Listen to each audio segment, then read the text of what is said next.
Good afternoon friends, welcome to Prabhas study classes. तो जैसे कि आप सब जानते हैं कि हमारा जो हिंदी साहित्य के इतिहास का वन लाइनर क्वेश्चन सीरीज चल रहा है, उसका आदिकाल, भक्तिकाल और रीतिकाल जो है कंप्लीट हो चुका है। हमने पार्ट वाइज उसको कंप्लीट कर लिया है।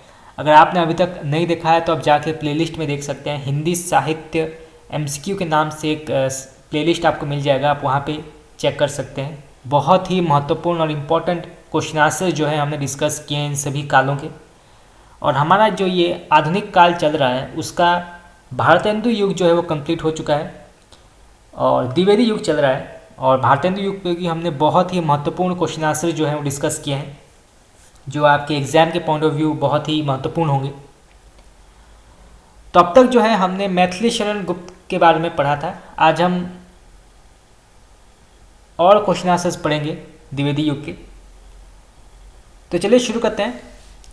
क्लास 3 का पहला सवाल, द्विवेदी युग की प्रधान प्रवृत्ति क्या थी? बहुत ही महत्वपूर्ण सवाल है, कई बार जो है एग्जामिनेशंस में ये पूछा गया है। जिस प्रकार भारतेंदु काल में प्रधान प्रवृत्ति थी देश प्रेम और राष्ट्रीयता, उसी प्रकार द्विवेदी युग में प्रधान प्रवृत्ति राष्ट्रीयता थी। ठीक है, याद रखिएगा, राष्ट्रीयता। नेक्स्ट क्वेश्चन, द्विवेदी युगीन काव्य की विशेषता क्या है? ये भी कई बार एग्जाम में पूछा गया है। तो द्विवेदी युगीन काव्य की विशेषता है इति वृत्तात्मकता। ठीक है, याद रखिएगा, इति वृत्तात्मकता जो है ये मुख्य विशेषता मानी गई है द्विवेदी युगीन काव्य में। नेक्स्ट क्वेश्चन, प्रिय प्रवास का हरिओद ने पहले क्या नाम रखा था? तो प्रिय प्रवास का पहले क्या नाम रखा था हरिओद जी ने? ब्रजांगना विलाप। ठीक है, याद रखिएगा, ब्रजांगना विलाप। नेक्स्ट क्वेश्चन, हरिओद कृत प्रिय प्रवास के नायक नायिका कौन है? तो जो नायक नायिका है वो है कृष्ण और राधा। ठीक है, चलिए आगे बढ़ते हैं। हरिओद की काव्य कृतियाँ कौन कौन सी हैं? बहुत ही महत्वपूर्ण क्वेश्चन है ये, कई बार एग्जाम में जो है पूछ लिया जाता है कि हरिओद की इनमें से कौन सी काव्य है या काव्य रचना है।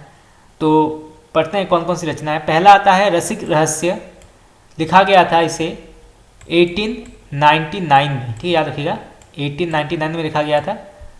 प्रेमांबु वारिधि प्रेम प्रपंच, प्रेमांबु प्रश्रवण, प्रेमांबु प्रभा, प्रेम पुष्पहार, उद्बोधन, काव्य पवन, प्रिय प्रवास, इसे याद रखिएगा, प्रिय प्रवास, ये लिखा गया था 1914 में। फिर कर्मवीर, ऋतु मुकुर, पद्म प्रसून, पद्म प्रमोद, चोखे चौपते, इसे भी याद रखिएगा, ये भी कई बार एग्जाम में पूछा गया है। 1932 में लिखा गया था इसको। फिर आता है वैदेही वनवास, इसे लिखा गया था 1940 में, 1940 में लिखा गया था ये। और फिर आता है चुभते चौपदे और रसकलश। मेनली आप प्रिय प्रवास, चोखे चौपदे, वैदेही वनवास, चुभते चौपदे और रसकलश, ये जो 5 महत्वपूर्ण काव्य कृतियाँ हैं, इनके नाम आप याद रखिए, एग्जाम में पूछा जाता है ये। नेक्स्ट क्वेश्चन, चलिए आगे बढ़ते हैं। खड़ी बोली के प्रथम महाकवि कौन माने जाते हैं? बहुत ही महत्वपूर्ण सवाल है। तो महाकवि जो माने गए हैं खड़ी बोली के वो हैं हरिओद जी, जिनका पूरा नाम है अयोध्या सिंह उपाध्याय हरिओद। नेक्स्ट क्वेश्चन, तारक वध महाकाव्य के रचयिता कौन है?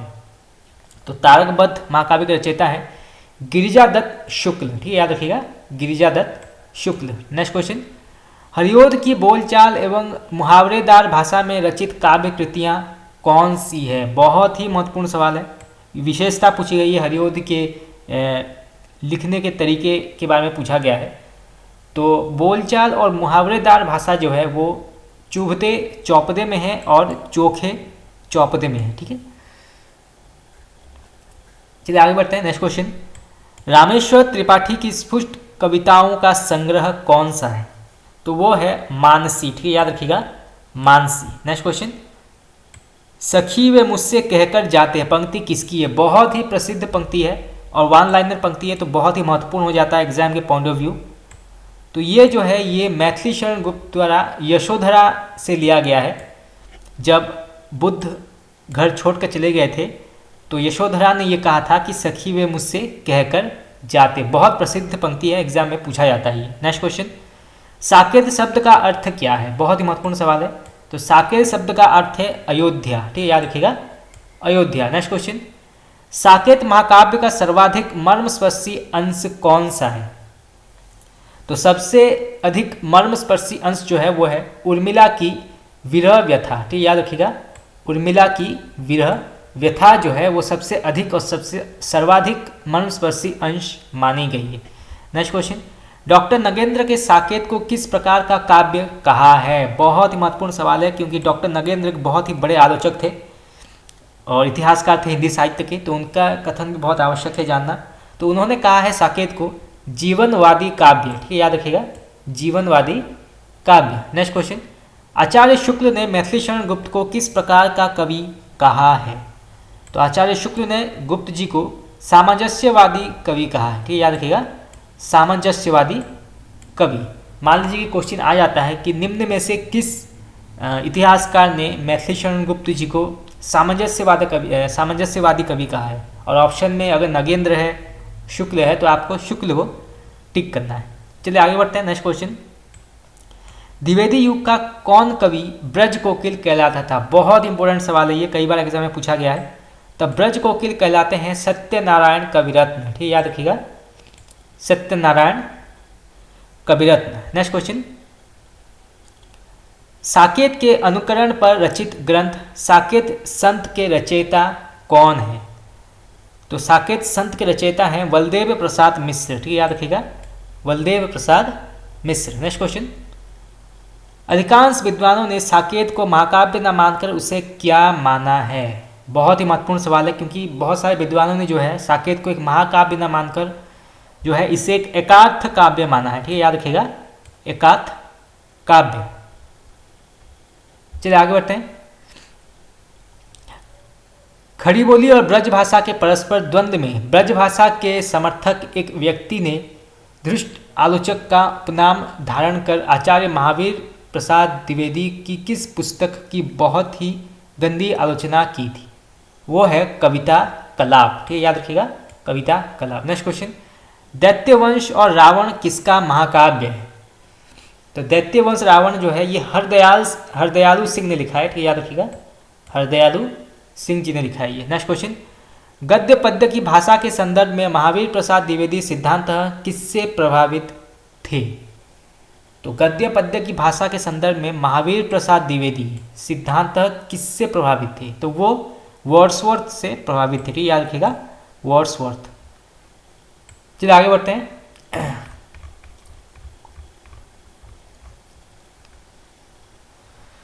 द्विवेदी युग में समस्या पूर्ति का केंद्र क्या था?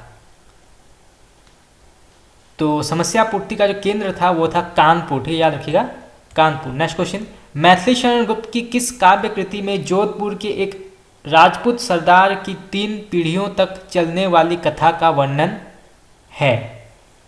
फिर से पढ़ते हैं क्वेश्चन कि मैथिली शरण गुप्त की किस काव्य कृति में जोधपुर के एक राजपूत सरदार की 3 पीढ़ियों तक चलने वाली कथा का वर्णन है? तो वो है विकट भट्ट में। ठीक है, याद रखिएगा, विकट भट्ट। नेक्स्ट क्वेश्चन, मैथिली शरण गुप्त की कौन सी कृति राजपूती आन की कथा है? तो राजपूती आन की कथा मानी जाती है रंग में भंग। ठीक है। नेक्स्ट क्वेश्चन, अपनी किस काव्य कृति में मैथिली शरण गुप्त ने सिख गुरुओं की कथा का वर्णन किया है? तो कौन सी काव्य कृति में जो है गुप्त जी ने सिख गुरुओं की कथा का वर्णन किया है? तो ये है गुरुकुल में। ठीक है, याद रखिएगा, गुरुकुल। चलिए आगे बढ़ते हैं। अपनी किस काव्य कृति में मैथिली शरण गुप्त ने महाभारत की कथा लिखी है? बहुत ही महत्वपूर्ण सवाल है कि कौन सा वो कृति है जिसमें कि महाभारत का कथा वर्णन है? तो वो है जय भारत में। ठीक है, याद रखिएगा, जय भारत में ये उल्लिखित है। चलिए आगे बढ़ते हैं। मैथिली शरण गुप्त के रहस्यवादी गीतों का संकलन किसमें है? तो कौन से संकलन में जो है गुप्त जी की रहस्यवादी गीतें मिलते हैं? तो वो झंकार में मिलते हैं। ठीक है, याद रखिएगा, झंकार में। नेक्स्ट क्वेश्चन, वैतालिक किसकी रचना है? वैतालिक जो है ये मैथिली शरण गुप्त जी की रचना है। ठीक है, याद रखिएगा, मैथिली शरण गुप्त। नेक्स्ट क्वेश्चन, किस कवि ने काव्य की उपयोगिता को ध्यान में रखते हुए साहित्य में सरलता, असलियत और जोश पर बल दिया? बहुत ही महत्वपूर्ण सवाल है ये कि किस कवि के काव्य की उपयोगिता को ध्यान में रखते हुए साहित्य में सरलता, असलियत और जोश पर बल दिया गया? तो ये दिया गया था महावीर प्रसाद द्विवेदी के काव्य में, ठीक है, याद रखिएगा, महावीर प्रसाद द्विवेदी। नेक्स्ट क्वेश्चन, रीतिकालीन श्रृंगार भावना का तीव्र विरोध किस युग में हुआ तथा नैतिकता को महत्व दिया गया? बहुत ही महत्वपूर्ण सवाल है, जिसमें रीतिकाल परंपरा और श्रृंगार भावना को जो है उसका विरोध किया गया था और नैतिकता यथार्थ को महत्व दिया गया था। तो वो है द्विवेदी युग में, ठीक है, द्विवेदी युग में उसको महत्व दिया गया था। नेक्स्ट क्वेश्चन, स्वर्गीय वीणा किसकी काव्य कृति है? तो स्वर्गीय वीणा जो है ये श्रीधर पाठक की काव्य कृति मानी गई है, ठीक है, याद रखिएगा, श्रीधर पाठक की। चलिए आगे बढ़ते हैं। चलिए इसी के साथ जो है हमारा जो वन लाइनर क्वेश्चन द्विवेदी युग जो है यहाँ पे कंप्लीट हुआ। अब हम छायावाद पढ़ेंगे, काव्यखंड।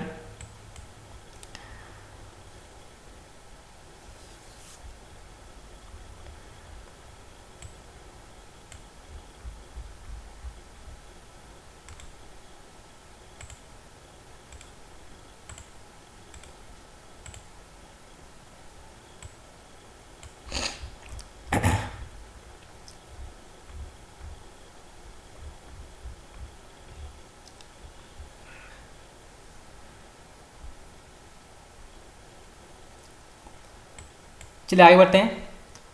छायावाद का पहला सवाल, किस कवि को एक भारतीय आत्मा कहा जाता है? बहुत ही महत्वपूर्ण सवाल है ये, कि किस कवि को जो है एक भारतीय आत्मा की उपाधि दी गई है? तो ये दी गई है माखनलाल चतुर्वेदी को, ठीक है, याद रखिएगा, माखनलाल चतुर्वेदी। माखनलाल चतुर्वेदी ने किन पत्रों का संपादन किया था? तो उन्होंने किया था, याद रखिएगा, बहुत इंपॉर्टेंट क्वेश्चन एग्जाम में आ सकता है, हिंदी पत्रकारिता से रिलेटेड क्वेश्चन भी है। पहला है प्रभा, फिर है प्रताप और कर्मवीर। ये तीन महत्वपूर्ण पत्रों का संपादन किया था माखनलाल चतुर्वेदी जी ने। नेक्स्ट क्वेश्चन, माखनलाल चतुर्वेदी की रचनाओं का प्रधान स्वर क्या है? तो प्रधान स्वर माना गया है राष्ट्र प्रेम और आत्मोत्सर्ग, ठीक है, याद रखिएगा, राष्ट्र प्रेम और आत्मोत्सर्ग। नेक्स्ट क्वेश्चन, सिया रामशरण गुप्त किस प्रसिद्ध कवि के अनुज थे, यानी भाई थे?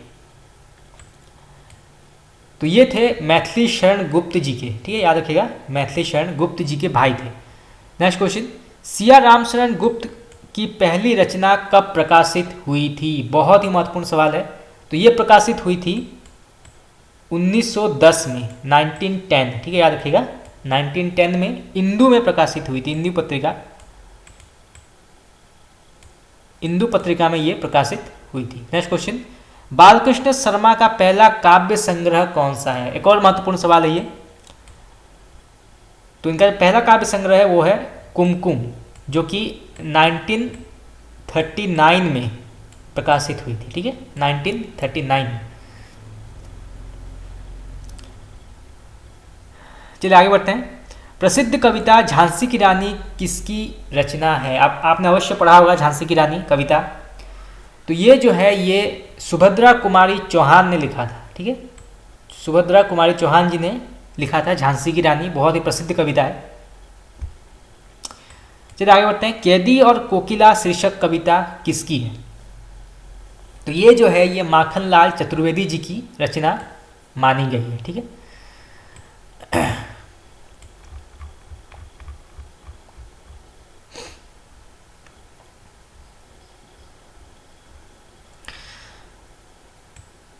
चलिए नेक्स्ट क्वेश्चन, प्रसिद्ध कविता पुष्प की अभिलाषा किसकी रचना है? तो ये जो है ये माखनलाल चतुर्वेदी जी की रचना मानी गई है, पुष्प की अभिलाषा। नेक्स्ट क्वेश्चन, एक फूल की चाह शीर्षक कविता किसकी है?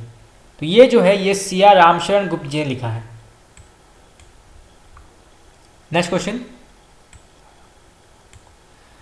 हिम कीर्तनी हिम तरंगिणी वेणुलो गूंजे धरा माता युगचरण मरण ज्वार बिजुली काजल आंच रही आदि काव्य संग्रह किसके हैं? बहुत ही महत्वपूर्ण सवाल है, खास करके आप हिम कीर्तनी और हिम तरंगिणी जो है ये दोनों रचनाओं के नाम आप याद रखिएगा। तो ये सभी रचनाओं के जो लेखक हैं वो है माखनलाल चतुर्वेदी, ठीक है, माखनलाल चतुर्वेदी। नेक्स्ट क्वेश्चन, मौर्य विजय अनाथ दुर्बादल आद्रा आत्मोत्सर्ग पाथेय मुनई बापू उन्मुख दैनिकी नकुल नोआखाली आदि काव्य संग्रह किसके हैं? बहुत ही महत्वपूर्ण सवाल है ये। इनमें से कोई एक भी जो है पूछा जा सकता है एग्जामिनेशन में। तो ये लिखा है सिया राम शरण गुप्त जी ने, ठीक है, याद रखिएगा, सिया राम शरण गुप्त ने। नेक्स्ट क्वेश्चन, विनोबा सवन किसका काव्य संग्रह है? तो विनोबा सवन जो है ये बालकृष्ण शर्मा नवीन, नवीन जो है इनका उपनाम है, याद रखिएगा, नवीन। तो इन्होंने जो है इसको लिखा है, विनोबा सावन। चलिए नेक्स्ट क्वेश्चन, जालियांवाला बाग में वसंत शीर्षक कविता किसकी है? बहुत ही महत्वपूर्ण सवाल है। तो ये लिखा है सुभद्रा कुमारी चौहान जी ने। चलिए नेक्स्ट क्वेश्चन, पारिवारिक संबंधों को लेकर कविता किसने लिखा था? तो ये लिखा था सुभद्रा कुमारी चौहान ने, ठीक है।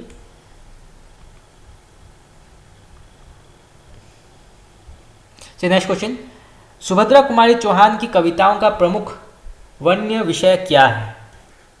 यानी कि उनकी विशेषता क्या थी उनके कविताओं को लिखने के लिए? तो वो है राष्ट्र प्रेम और पारिवारिक जीवन, ठीक है। ये दोनों विषय वस्तु पर जो है वो रचनाएं लिखा करते थे सुभद्रा कुमारी चौहान। और झांसी की रानी जो है राष्ट्र प्रेम का एक उन्मुख उदाहरण हम कह सकते हैं।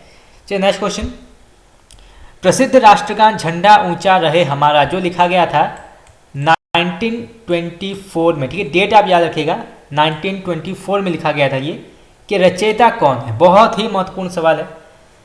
तो झंडा ऊंचा रहे हमारा जो है ये लिखा था श्याम लाल पार्षद जी ने, ठीक है, याद रखिएगा, श्याम लाल पार्षद जी ने लिखा था ये।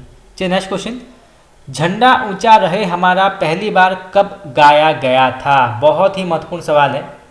और कहीं ना कहीं देखा जाए तो ये ना ही सिर्फ हिंदी साहित्य का क्वेश्चन है, परंतु देखा जाए तो पॉलिटिकल साइंस से रिलेटेड एक अच्छा क्वेश्चन हो सकता है, या फिर जनरल नॉलेज से रिलेटेड भी अच्छा क्वेश्चन हो सकता है ये।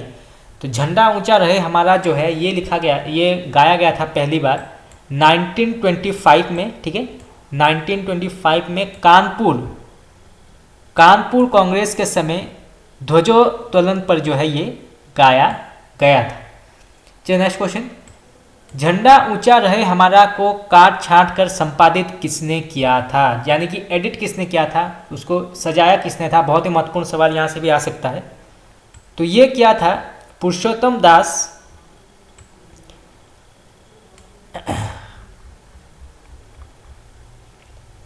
टंडन जी ने किया था, ठीक है, याद रखिएगा, जो संपादन किया था उन्होंने पुरुषोत्तम दास टंडन जी ने से किया था।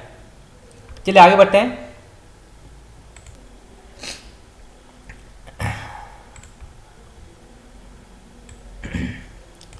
आचार्य शुक्ल ने छायावाद का प्रवर्तक किसे माना है? बहुत ही महत्वपूर्ण सवाल है। जहाँ पे आचार्य रामचंद्र शुक्ल जी का नाम आ जाता है वो सवाल अपने आप ही बहुत ही महत्वपूर्ण हो जाता है, क्योंकि हिंदी साहित्य के सबसे बड़े इतिहासकार और आलोचक माने जाते हैं आचार्य रामचंद्र शुक्ल। तो इनका जो कथन है, नामकरण और काल विभाजन है, वो मैं पहले भी बोल चुका हूँ कि वैज्ञानिकता की दृष्टि में सबसे अधिक महत्वपूर्ण और जरूरी माना गया है इसे। तो इन्होंने जो है छायावाद का प्रवर्तक माना है मुकुटधर पांड्य, ठीक है, याद रखिएगा, मुकुटधर पांड्य और मैथिली शरण गुप्त जी को जो है इन्होंने प्रवर्तक माना है छायावाद का। नेक्स्ट क्वेश्चन, बहुत ही प्रसिद्ध कथन है, छायावाद नाम चल पड़ने का परिणाम ये हुआ कि बहुत से कवि रहस्य अभिव्यंजना के लाक्षणिक वैचित्र्य, वस्तु विन्यास की विशृंखलता, चित्रमयी और मधुमयी कल्पना को ही साध्य मानकर चले। ये प्रसिद्ध कथन जो है ये किसका है? तो ये कहा है आचार्य शुक्ल जी ने, ठीक है, याद रखिएगा, आचार्य शुक्ल जी ने कहा है। नेक्स्ट क्वेश्चन, सुनाल जो कि खंड काव्य है, सिद्धार्थ महाकाव्य है, तथा सुमनांजलि ये थोड़ा सा मिट गया है, फुटकर है ये, ठीक है, फुटकर कविताओं का संग्रह है। तो ये किसकी रचना है? तो सुनाल, सिद्धार्थ और सुमनांजलि जो है ये किसके द्वारा रचा गया है? ये अनूप शर्मा जी ने लिखा है, ठीक है, याद रखिएगा, अनूप शर्मा जी ने लिखा है ये। चलिए नेक्स्ट क्वेश्चन, कल्लोलिनी और नवोदिता किसके काव्य संग्रह है? तो ये लिखा है श्री जगदम्बा प्रसाद ने, ठीक है, जगदम्बा प्रसाद जी ने लिखा है इसको। चलिए नेक्स्ट क्वेश्चन, नल नरेश, मन की मोती, नव निकुंज, काव्य कानन और ये किसकी काव्य कृतियाँ हैं?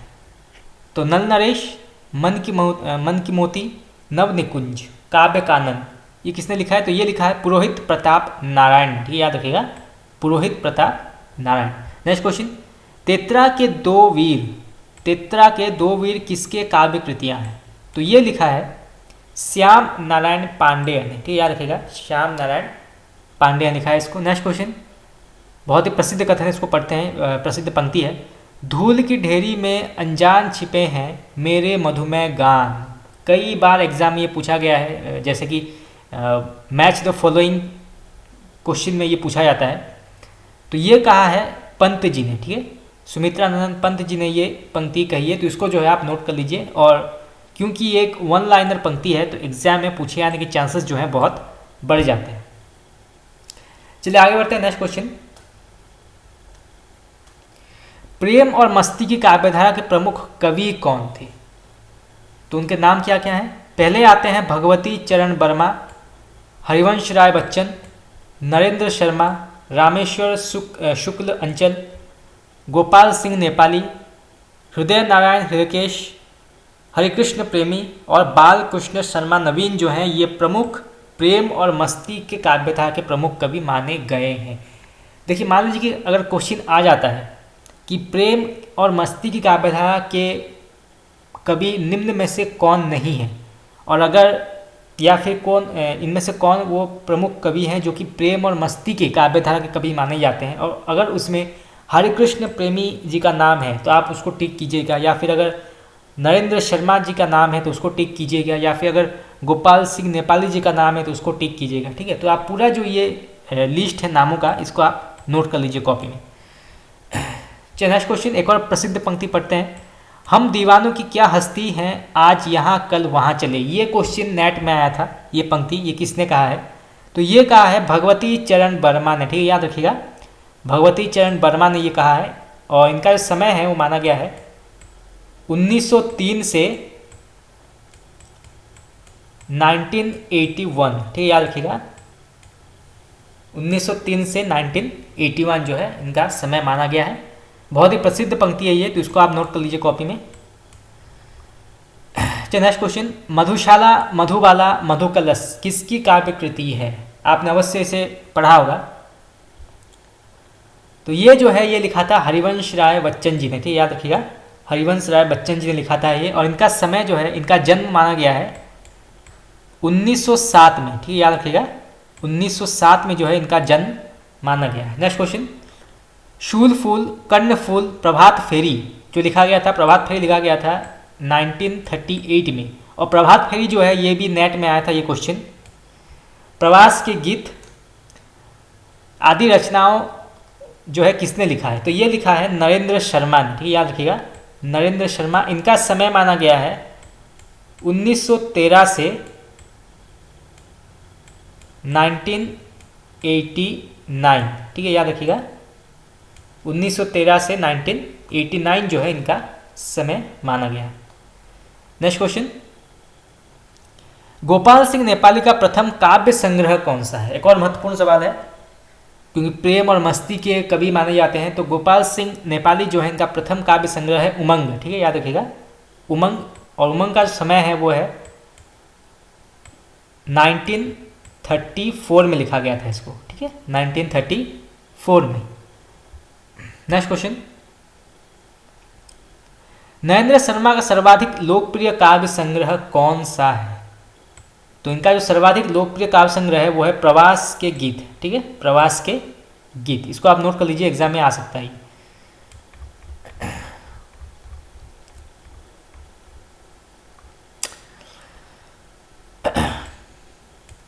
नेक्स्ट क्वेश्चन, नरेंद्र शर्मा की प्रसिद्ध कृतियां कौन कौन सी है? तो पहला आता है प्रभात फेरी, प्रवास के गीत, पलाशवन, अग्निशय, कदलीवन, शूल फूल, कर्णफूल, मिट्टी और फूल, मनोकामिनी, हंसमाला, रक्तचंदन, द्रौपदी, प्यासा निर्झर, बहुत रात गए, और सुवर्ण, ये जो है ये प्रमुख नरेंद्र शर्मा की काव्य कृतियाँ मानी गई हैं। इनमें से कुछ भी जो है एग्जाम में पूछा जा सकता है। मान लीजिए पूछ लिया गया कि हंसमाला जो है ये किसकी काव्य कृति मानी गई है, या रक्तचंदन किसकी काव्य कृति मानी गई है, तो आप जो है टिक कर सकते हैं नरेंद्र शर्मा ने लिखा है। चलिए आगे बढ़ते हैं। नेक्स्ट क्वेश्चन, मधुलिका, अपराजिता, किरण बेला, करिल, लाल चुनर, वर्षांत के बादल और विराम चिन्ह किसकी काव्य कृतियाँ हैं? बहुत ही महत्वपूर्ण सवाल है ये, खास करके आप विराम चिन्ह याद रखिएगा, ये कई बार पूछा गया है। तो ये लिखा है रामेश्वर शुक्ल अंचल ने, ठीक है, याद रखिएगा, रामेश्वर शुक्ल अंचल। चलिए नेक्स्ट क्वेश्चन पढ़ते हैं। बहुत ही प्रसिद्ध पंक्ति है, वो मादकता ही क्या जिसमें बाकी रह जाए जग का भय, ये पंक्ति किसने लिखी है? तो ये लिखी है बच्चन जी ने, ठीक है, याद रखिएगा, बच्चन ने ये पंक्ति लिखी है। नेक्स्ट क्वेश्चन, द्विवेदी युगीन काव्य की प्रतिक्रिया में किस काव्य का जन्म हुआ था? तो हुआ था छायावाद का हुआ था, ठीक है, याद रखिएगा, छायावाद का हुआ था। जैसे कि स्थूल के प्रति सूक्ष्म का विद्रोह कहा जाता है, वो कहा जाता है प्रगतिवाद को, और छायावाद को जो है ये प्रतिक्रिया के रूप में, द्विवेदी युग के प्रतिक्रिया के रूप में इसका उदय हुआ था, छायावाद का। नेक्स्ट क्वेश्चन, नौका विहार परिवर्तन भावी पत्नी के प्रति कविता किसकी है? तो ये जो है ये लिखा था पंत जी ने, ठीक है, याद रखिएगा, पंत जी ने लिखा था ये। नेक्स्ट क्वेश्चन, किस कवि का जन्म काशी के प्रसिद्ध सुधनी साहू के परिवार में हुआ था? बहुत ही महत्वपूर्ण सवाल है, कई बार एग्जाम में पूछा गया ये कि किस कवि का जन्म जो है काशी के प्रसिद्ध सुधनी साहू के परिवार में हुआ था? तो वो हुआ था जयशंकर प्रसाद का, ठीक है, याद रखिएगा, जयशंकर प्रसाद।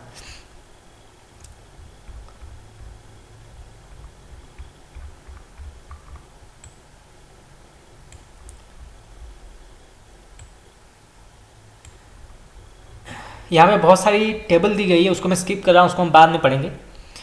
पहले क्वेश्चन आंसर देख लेते हैं, वन लाइनर क्वेश्चन आंसर जो है उसको देख लेते हैं, बहुत ही महत्वपूर्ण क्वेश्चन आंसर से। चलिए आगे बढ़ते हैं। नेक्स्ट क्वेश्चन, महादेवी वर्मा का प्रथम काव्य संग्रह कौन सा है? बहुत ही महत्वपूर्ण सवाल है ये। तो महादेवी वर्मा जो प्रधान या प्रथम काव्य संग्रह जो है वो है निहार, ठीक है, ये लिखा गया था 1930 में, ठीक है, याद रखिएगा, 1930 में इसको लिखा गया था।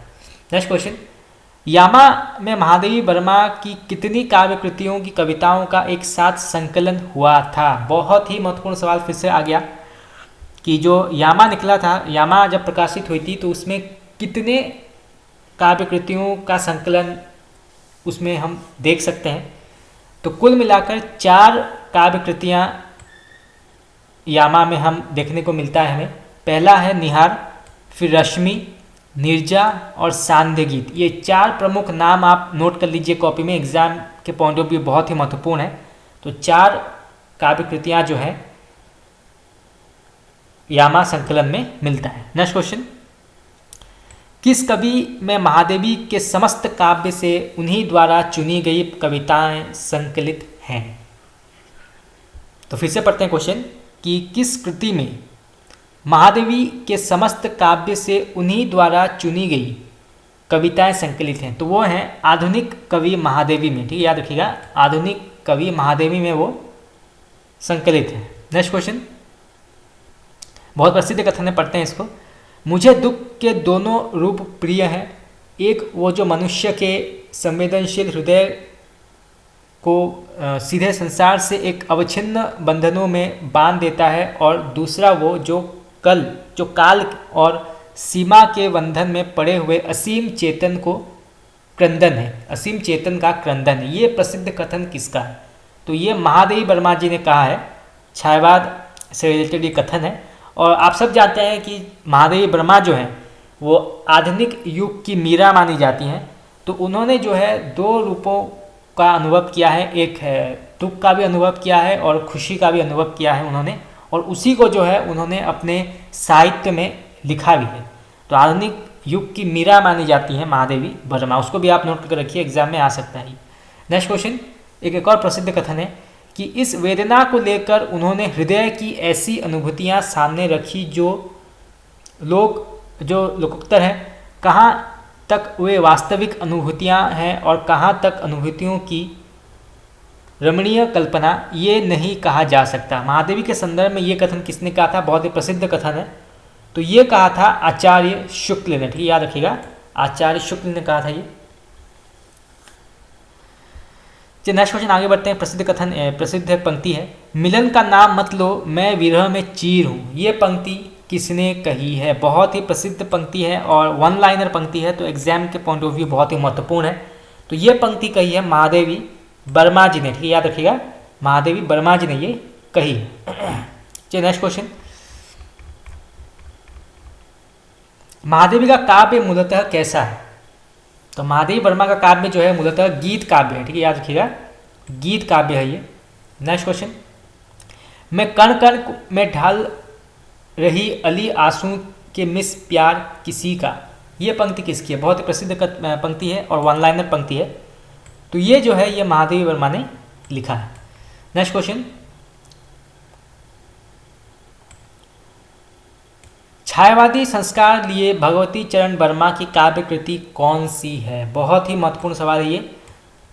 तो छायावादी संस्कार लिए भगवती चरण वर्मा की काव्य कृति है मधुकर्ण, ठीक है, याद रखिएगा, मधुकर्ण। ये लिखा गया था 1939 में, ठीक है, 1931 में लिखा गया था ये मधुकर्ण, ठीक है, 1931। नेक्स्ट क्वेश्चन, छायावादी संस्कार लिए बालकृष्ण शर्मा नवीन की काव्य कृति कौन सी है?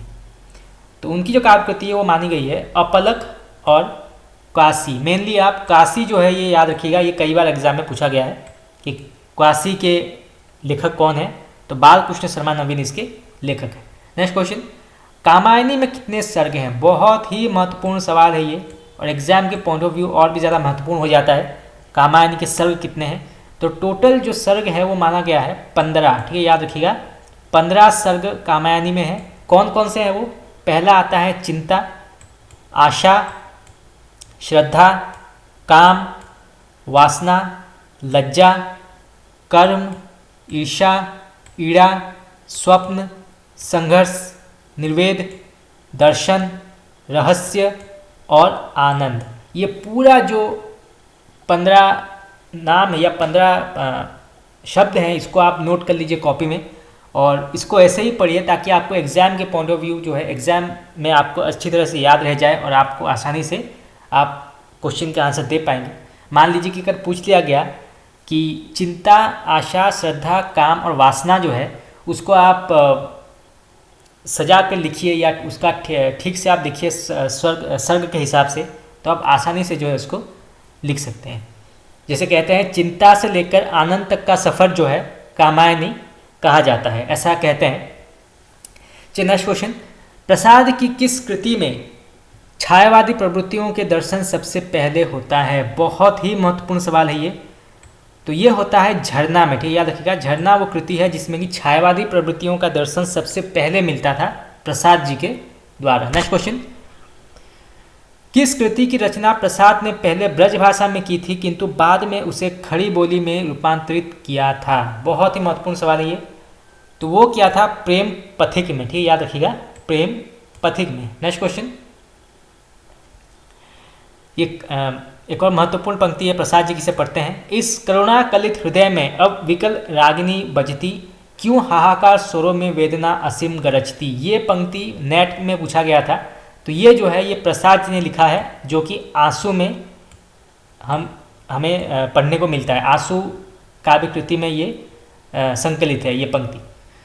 चलिए नेक्स्ट क्वेश्चन, सबका निचोड़ लेकर तुम सुख से सुखे जीवन में बरसों प्रभात हिमकन सा आंसू इस विश्व सदन में। ये क्वेश्चन भी नेट में आया था कि ये जो है ये भी प्रसाद जी ने लिखा है, जो कि आंसू में संकलित है, ठीक है। नेक्स्ट क्वेश्चन, अपनी किस कृति में प्रसाद ने व्यक्तिगत वेदना से ऊपर उठकर करुणा या विश्व कल्याण की भावना की अभिव्यक्ति की है? तो वो की है आंसू में, ठीक है, याद रखिएगा, आंसू एक ऐसी कृति है जिसमें प्रसाद जी ने व्यक्तिगत वेदना से ऊपर उठकर करुणा या विश्व कल्याण की भावना की अभिव्यक्ति की थी। चलिए नेक्स्ट क्वेश्चन, मुक्त छंद में रचित शेर सिंह का आत्मसमर्पण, पेशोला की प्रतिध्वनि और प्रलय की छाया शीर्षक कविताएं प्रसाद की किस कृति में संकलित हैं? बहुत ही महत्वपूर्ण सवाल है, इसको आप नोट कर लीजिए कॉपी में कि किस में संकलित है ये। तो ये जो है लहर काव्य कृति में ये संकलित है, याद रखिएगा, लहर में संकलित है ये। नेक्स्ट क्वेश्चन, प्रसाद की अंतिम काव्य कृति कौन सी है? एक और महत्वपूर्ण सवाल है ये। तो जो अंतिम काव्य कृति है प्रसाद जी की वो है कामायनी। याद रखिएगा, कामायनी जो लिखा गया था 1935 में। ठीक है, आप डेट याद रखिएगा कामायनी का, क्योंकि कई बार जो है अक्सर डेट पूछ लिया जाता है। नेक्स्ट क्वेश्चन, दार्शनिक दृष्टि से प्रसाद क्या थे, यानी किस प्रकार के वो कवि थे? दार्शनिक दृष्टि से प्रसाद जो थे वो शैव थे। ठीक है, याद रखिएगा, शैव थे वो। नेक्स्ट क्वेश्चन, बचपन में जयशंकर प्रसाद का नाम क्या था? एक और महत्वपूर्ण सवाल है ये, जहाँ जयशंकर प्रसाद के जीवन परिचय से रिलेटेड क्वेश्चन है ये। तो उनका जो बचपन का नाम था वो था झारखंडी। ठीक है, याद रखिएगा, झारखंडी। चलिए नेक्स्ट क्वेश्चन, प्रसाद के गुरु कौन थे? तो प्रसाद के गुरु थे रसमय सिद्ध। ठीक है, याद रखिएगा, रसमय सिद्ध। नेक्स्ट क्वेश्चन, ब्रज भाषा में प्रसाद किस उपनाम से कविता करते थे? बहुत ही महत्वपूर्ण सवाल है, कई बार एग्जाम में पूछा गया है ये। तो ब्रज भाषा में जो है प्रसाद जी कलाधर, याद रखिएगा, कलाधर नाम से जो है वो रचनाएं लिखा करते थे। जिस प्रकार भारतेंदु का उपनाम रसा था, उसी प्रकार और सूर्यकांत त्रिपाठी निराला जी का उपनाम जो था वो निराला था। अज्ञा सच्चिदानंद हीरानंद वासनायन जी का जो उपनाम है वो अज्ञा है। उसी प्रकार प्रसाद जी का जो उपनाम है वो है कलाधर, जब वो ब्रज भाषा में कविता लिखा करते थे। नेक्स्ट क्वेश्चन, प्रसाद की ब्रज भाषा की कविताएं किस संग्रह में संकलित हैं? एक और महत्वपूर्ण सवाल है ये, बहुत जरूरी सवाल है कि प्रसाद की ब्रज भाषा की कविताएं किस संग्रह में संकलित है? तो वो है चित्राधार में। ठीक है, याद रखिएगा, चित्राधार में संकलित है। प्रथम संस्करण जो है वो निकला था 1918 में। ठीक है, याद रखिएगा, प्रथम संकलन 1918 में निकला था और द्वितीय संस्करण जो है वो निकला था 1928 में। ठीक है, तो बहुत ही महत्वपूर्ण सवाल है, इसको आप नोट कर लीजिए। नेक्स्ट क्वेश्चन, प्रसाद की खड़ी बोली की कविताओं का प्रथम संग्रह कौन सा है? तो जो प्रथम संग्रह है वो माना गया है कानन कुसुम। खड़ी बोली की कविता का प्रथम संग्रह प्रसाद जी का कानन कुसुम माना गया है। नेक्स्ट क्वेश्चन, अपनी किस काव्य कृति की रचना प्रसाद ने गीत नाट्य के रूप में की थी? तो वो की थी करुणालय में। ठीक है, याद रखिएगा, करुणालय में की थी उन्होंने। चलिए नेक्स्ट क्वेश्चन, प्रसाद कृत आंसू कब प्रकाशित हुई थी? तो आंसू का प्रकाशन वर्ष कौन क्या माना जाता है? तो प्रथम संस्करण जो है वो निकला था 1925 में। ठीक है, याद रखिएगा, बहुत ही महत्वपूर्ण सवाल यहाँ से आ सकता है। तो प्रथम संस्करण निकला था 1925 में और द्वितीय संस्करण जो है वो प्रकाशित हुआ था 1933 में। ठीक है, तो इसको जो है आप नोट करके रखिएगा। नेक्स्ट क्वेश्चन, कामायनी का प्रमुख छंद क्या है? एक और महत्वपूर्ण सवाल है ये कि कामायनी का प्रमुख छंद यानी किस छंद पर आधारित है कामायनी? तो ये तांटक छंद पर आधारित है। ठीक है, याद रखिएगा, तांटक छंद। नेक्स्ट क्वेश्चन, आंसू किस छंद में रचित है? तो आंसू रचना जो है ये 14 मात्राओं का आनंद छंद या सखी छंद हम कह सकते हैं। तो इसको आप नोट कर लीजिए कि आंसू जो है ये 14 मात्राओं का आनंद छंद पर आधारित है। नेक्स्ट क्वेश्चन, पुस्तक जयशंकर प्रसाद के रचयिता कौन है? एक और महत्वपूर्ण सवाल है ये कि जयशंकर प्रसाद के रचयिता कौन है? तो इसके रचयिता माने गए हैं नंदू दुलारे वाजपेयी। ठीक है, नंदू दुलारे वाजपेयी। नेक्स्ट क्वेश्चन, अधिवास पंचवटी प्रसंग भिक्षुक विधवा शीर्षक कविताएं निराला के किस संग्रह में संकलित हैं? बहुत ही महत्वपूर्ण सवाल है ये। अधिवास पंचवटी प्रसंग भिक्षुक विधवा शीर्षक कविताएं निराला के किस संग्रह में संकलित हैं? तो ये परिमल में संकलित है। याद रखिएगा, परिमल में ये संकलित है। नेक्स्ट क्वेश्चन, सच है जो लिखा गया था 1935 में। ठीक है, 1935 में लिखा गया था सच है शीर्षक कविता किसकी है? तो ये निराला जी की है, जो कि अनामिका में इसका संकलन माना जाता है। ठीक है, मेनली आप ये याद रखिए कि निराला द्वारा लिखी गई है सच है। चलिए नेक्स्ट क्वेश्चन, राम की शक्ति पूजा की रचना निराला ने कब की थी? बहुत ही प्रसिद्ध रचना है ये, कविता काव्य संग्रह है राम की शक्ति पूजा। आपने यूजी में या पीजी में पढ़ा होगा इसको। तो ये लिखा गया था 1936 में। ठीक है, याद रखिएगा, 1936 में इसको लिखा गया था। नेक्स्ट क्वेश्चन, निराला की पहली कविता कौन सी है? बहुत ही महत्वपूर्ण सवाल है। तो निराला की जो पहली कविता है वो मानी गई है जूही की कली। ठीक है, जूही की कली, जो कि प्रकाशित हुई थी, लिखा गया था 1916 में। ठीक है, याद रखिएगा 1916 में इसको लिखा गया था। नेक्स्ट क्वेश्चन, मनुष्य की मुक्ति की तरह कविता की भी मुक्ति होती है, ये क्वेश्चन आया था नेट में। तो ये कथन जो है ये निराला ने कही है परिमल की भूमिका में। ठीक है, याद रखिएगा परिमल की भूमिका में ये कथन कही थी कि मनुष्य की मुक्ति की तरह कविता की भी मुक्ति होती है। नेक्स्ट क्वेश्चन, ये कविता स्त्री की सुकुमारता नहीं कवित्व का पुरुषत्व गर्व है, ये कहा था निराला जी ने। ठीक है, नेक्स्ट क्वेश्चन, शेफाली का जागो फिर एक बार महाराज जयसिंह को शिवाजी का, ये थोड़ा सा मिट गया, ये तो इसको बाद में पढ़ेंगे हम। चलिए आगे बढ़ते हैं। अनामिका नाम से निराला के 2 काव्य संग्रह प्रकाशित हुए, पहला 1923 में तथा दूसरा 1938 में प्रकाशित हुआ था। तो ये याद रखिएगा कि अनामिका जो है, अनामिका नाम से निराला ने 2 काव्य संग्रह प्रकाशित हुए थे। पहला निकला था 1923 में और दूसरा निकला था 1938 में। तो आप संस्करण के नाम जो हैं वो याद रख लीजिएगा। नेक्स्ट क्वेश्चन, निराला की काव्य रचना का प्रौढ़ काल कहा जा सकता है? तो निराला की इस काव्य रचना का प्रौढ़ काल जो है वो माना गया है 1935 से, ठीक है, 1938। तो 1935 से 1938 तक का जो समय है उसको निराला की काव्य रचना का प्रौढ़ काल माना गया है। ठीक है, तो इसको जो है आप नोट कर लीजिएगा। नेक्स्ट क्वेश्चन, प्रेयसी, रेखा, सरोज स्मृति, राम की शक्ति पूजा आदि रचनाएं निराला के किस संग्रह में संकलित हैं? बहुत ही महत्वपूर्ण सवाल है। तो ये जो है ये अनामिका में संकलित हैं और ये हम पहले पढ़ चुके हैं, 1938 में प्रकाशित हुआ था। नेक्स्ट क्वेश्चन, हिंदी का सर्वश्रेष्ठ शोक गीत कौन सा है? तो हिंदी का जो सर्वश्रेष्ठ शोक गीत है वो माना जाता है सरोज स्मृति, जो निराला जी ने लिखा था अपनी पुत्री के ऊपर। ठीक है, अपनी पुत्री के ऊपर जो है शोक गीत लिखा था निराला जी ने सरोज स्मृति के नाम से। नेक्स्ट क्वेश्चन, क्रांतिकारी कवि निराला किसकी पुस्तक है? तो क्रांतिकारी कवि निराला जो है ये बच्चन सिंह ने लिखा है। ठीक है, याद रखिएगा बच्चन सिंह ने लिखा है। नेक्स्ट क्वेश्चन, निराला एक आत्महंता आस्था के लेखक कौन है? तो निराला एक आत्महंता आस्था जो है ये लिखा है दूधनाथ सिंह जी ने। ठीक है, याद रखिएगा दूधनाथ सिंह जी ने लिखा है। नेक्स्ट क्वेश्चन, निराला की साहित्य साधना बहुत ही प्रसिद्ध रचना है ये, और एग्जाम के पॉइंट ऑफ व्यू बहुत ही महत्वपूर्ण हो जाता है ये।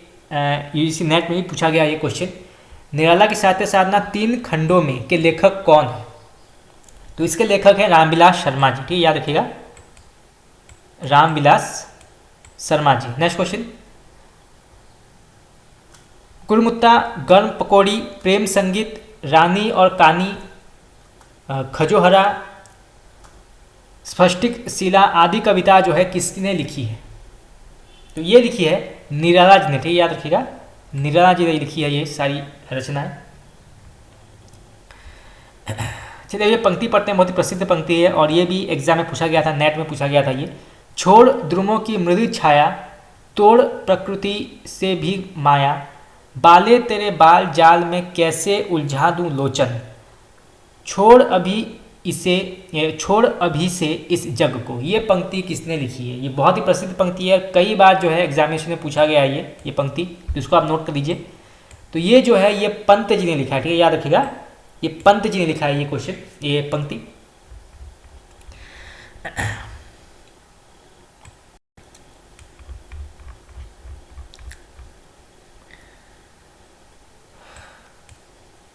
चलिए नेक्स्ट क्वेश्चन, पंत की पहली कविता कौन सी है? बहुत ही महत्वपूर्ण रचना है ये। तो जो पहली कविता जो है मानी गई है गिरजे का घंटा। ठीक है, याद रखिएगा गिरजे का घंटा, ये लिखा गया था 1916 में। ठीक है, 1916 में लिखा गया था ये। नेक्स्ट क्वेश्चन, पंत की छायावादी काव्य कृतियाँ कौन सी है? तो पहला आता है उच्छ्वास, ग्रंथ, वीणा, पल्लव और गुंजन। ये 5 प्रमुख जो हैं छायावादी काव्य कृतियाँ मानी जाती हैं पंत जी की। नेक्स्ट क्वेश्चन, आंसू की बालिका, पर्वत प्रदेश में पावस, बादल, छाया, परिवर्तन, एक तारा, नौका विहार, मधुस्मृति, भावी पत्नी के प्रति, मौन निमंत्रण आदि कविताएं किसकी है? तो ये जो है ये पंत जी के द्वारा लिखी गई है ये सारी रचनाएं। तो आपसे भी नाम याद कर लीजिएगा, एग्जाम में आ सकता है। नेक्स्ट क्वेश्चन, पंत द्वारा रचित महाकाव्य कौन सा है? बहुत ही महत्वपूर्ण सवाल है ये। तो ये जो है लोकायतन, इसको पंत जी द्वारा रचित महाकाव्य माना गया है। नेक्स्ट क्वेश्चन, पंत की प्रगतिवादी चेतना से प्रभावित काव्य कृतियां कौन सी है? तो प्रगतिवादी चेतना से प्रभावित काव्य कृतियां जो है वो है युगांत, युगवाणी और ग्राम्या। ठीक है, याद रखिएगा, युगांत, युगवाणी और ग्राम्या जो है ये पंत की प्रगतिवादी चेतना पर आधारित है। नेक्स्ट क्वेश्चन,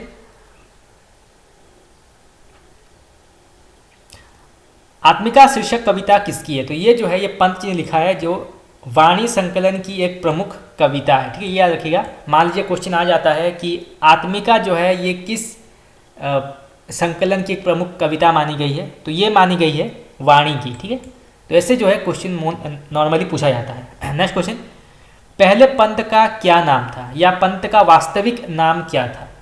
तो पंत का जो वास्तविक नाम था वो था गोसाई दत्त। ठीक है, याद रखिएगा, एग्जाम में पूछा जा सकता है ये, गोसाई दत्त। नेक्स्ट क्वेश्चन, पंत की किस कृति पर 1961 में, ठीक है डेट याद रखिएगा, 1961 में अकादमी पुरस्कार दिया गया था? तो किस कृति पर जो है 1961 में पंत जी को अकादमी पुरस्कार दिया गया था? तो ये दिया गया था कला और बूढ़ा चांद के लिए। ठीक है, याद रखिएगा, कला और बूढ़ा चांद के लिए दिया गया था। नेक्स्ट क्वेश्चन, पंत ने अपने जीवन के किस कालखंड को नव मानवता का स्वप्न काल कहा है? बहुत ही महत्वपूर्ण सवाल है ये। तो किस कालखंड को जो है पंत जी ने नव मानवता का स्वप्न काल कहा है? तो ये कहा है 1945 से 1959। ठीक है, याद रखिएगा, 1945 से 1959 ईस्वी तक के कालखंड को जो है पंत जी ने नव मानवता का स्वप्न काल कहा है। तो इसको आप नोट कर रखिए, एग्जाम में जो है कंपलसरी पूछा जा सकता है इसको। नेक्स्ट क्वेश्चन, प्रसाद का पहला काव्य संग्रह कौन सा है? तो वो चित्रधार है। मेरा अनुराग फैलने दो नभ के अभिनव कलरव में, वन लाइनर पंक्ति है। तो ये कहा था प्रसाद जी ने। ठीक है, याद रखिएगा, प्रसाद जी ने कहा था ये। नेक्स्ट क्वेश्चन, अशोक की चिंता शीर्षक कविता किसकी है? तो ये जो है ये माना गया है प्रसाद जी का। ठीक है, याद कीजिए, बहुत ही महत्वपूर्ण क्वेश्चन है, एग्जाम में आ सकता है।